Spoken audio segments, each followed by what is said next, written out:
Novak, fabulous battle on a day of very difficult conditions. Let's talk about those initially. What does that do to the body? How does the body react? And what can you do to manage that over 2.5 hours in this humidity?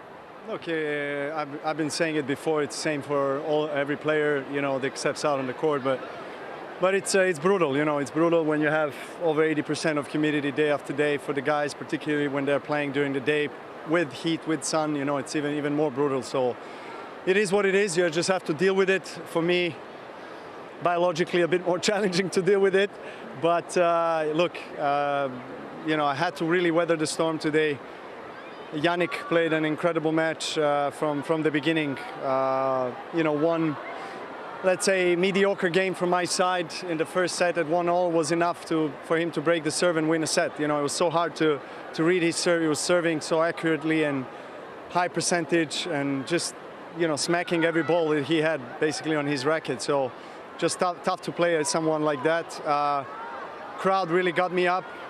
Towards the end of the second set, I started to feel that I could, stay in the rally, read his serve, make him play an extra shot. He was starting to make some errors. I was starting to, swing a bit more freely through the ball. So all in all, a great fight, a battle, something that I'm quite familiar with throughout my career. I've won plenty of matches where I maybe haven't been the better player for most of the match, but hung in there with, with a lot of guts.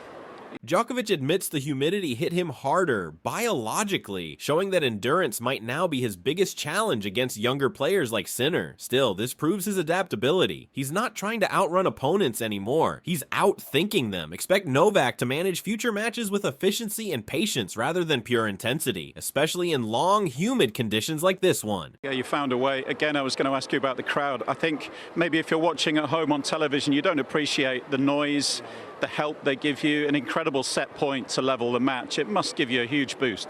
No, it's incredible to be here playing in front of a very passionate crowd now.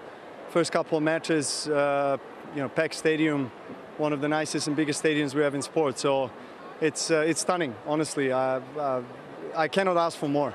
I'm grinding almost 3 hours, third round of the Masters 38.